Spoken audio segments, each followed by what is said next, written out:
আসসালামু আলাইকুম, আমি আশিক বলছি আর আপনারা দেখছেন ইন্টারনেট স্কুল। বর্তমানে সবচাইতে বড় যোগাযোগ মাধ্যম হচ্ছে ফেসবুক। আর আমরা যদি ফেসবুক আমাদের প্লে স্টোর থেকে ইনস্টল করতে যাই তাহলে দেখা গেছে যে কি এটা 150 থেকে 170 এমবি পর্যন্ত আমাদের খেয়ে ফেলে এবং আমাদের মোবাইলে স্টোরেজের প্রয়োজন পড়ে প্রায় 1 জিবির উপরে। তো আজকে ভিডিওতে আমি আপনাদেরকে দেখাবো যে কীভাবে আপনারা মাত্র 100 থেকে 200 কেবির মধ্যে এই ফেসবুক ইনস্টল করতে পারেন এবং ফেসবুক অ্যাপ্লিকেশনটি আপনারা ব্যবহার করতে পারেন। একবারে অফিসিয়াল ফেসবুকের মতোই আপনারা এটাকে ব্যবহার করতে পারবেন শুধুমাত্র একটি অ্যাপ্লিকেশনের মাধ্যমে।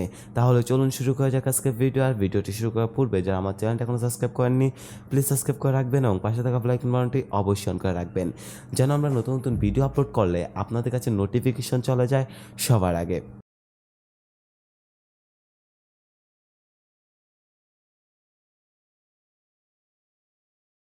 তো এখান থেকে আমরা সরাসরি চলে যাব আমাদের মোবাইল স্ক্রিনে আসার পর আমাদের রীতিমতো যেটা আমরা সবসময় করি সেটা হচ্ছে প্লে স্টোরে চলে যাব। প্লে স্টোরে প্লে স্টোরে আসার পর আমাদের এখানে উপরে সার্চ আইকনটি দেখতে পাচ্ছি, দেন সিম্পলি সার্চ আইকনে ক্লিক করে দেব। সার্চ আইকনে ক্লিক করে দেওয়ার পর আমরা এখানে একটি অ্যাপ্লিকেশন সার্চ করব। সেই অ্যাপ্লিকেশনটির নাম হচ্ছে স্লিম সোশ্যাল। দেন স্লিম সোশ্যাল স্লিম সোশ্যাল লেখার পর আমরা এখান থেকে সার্চ আইকনে ক্লিক করে দেব। সার্চ আইকনে ক্লিক করার পর আমাদের সামনে কিন্তু একটা অ্যাপ্লিকেশন চলে এসেছে আর আমরা এখান থেকে এই অ্যাপ্লিকেশনটিকে ইনস্টল করব।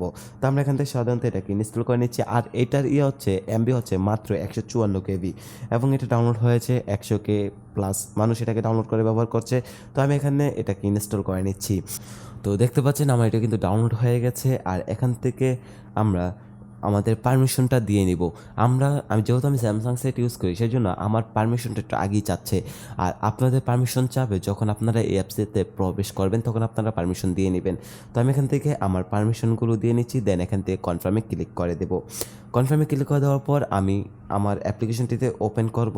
অ্যাপ্লিকেশনটি ওপেন করার পর দেন এখান থেকে ডিসক্লোজার একটি দিয়েছে, আমরা এখান থেকে অ্যাংরিতে ক্লিক করে দেবো। অ্যাংরিতে ক্লিক করে দেওয়ার পর আমরা ফেসবুকে যেরকমভাবে লগ ইন করি দেন এটা কিন্তু একটি ফেসবুক, তাই আমরা এখান থেকে এটাকে লগ ইন করে নেব।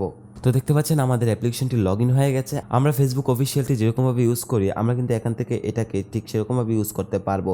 ফেসবুক অফিসিয়াল এবং এটার ভিতরে আপনারা কোনো প্রকার তফাৎ পাবেন না। তো এই অ্যাপ্লিকেশনটি দিয়ে আপনারা ফেসবুক অফিসিয়ালের মতো ফেসবুক ব্যবহার করতে পারবেন এবং খুব কম এমবিতে আমরা এখান থেকে ফেসবুক ব্যবহার করতে পারবো।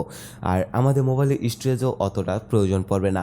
আমরা যারা লো কোয়ালিটির সেট ইউজ করি যেমন স্যামসাং J1 এগুলোতে কিন্তু আমরা ফেসবুক অফিসিয়ালটা ইউজ করতে পারি না, যার কারণে আমরা ফেসবুক লাইট ইউজ করি। তারা কিন্তু এখান থেকে ইজিলি এই স্লিম সোশ্যাল দিয়ে আপনারা ফেসবুক অফিসিয়ালটা ইউজ করতে পারেন। তো আজকে ভিডিওতে আমি আপনাদেরকে দেখানোর চেষ্টা করেছি যে কিভাবে আপনারা ফেসবুক অফিসিয়াল ব্যবহার করবেন একদম লো কোয়ালিটি একটি মোবাইলে।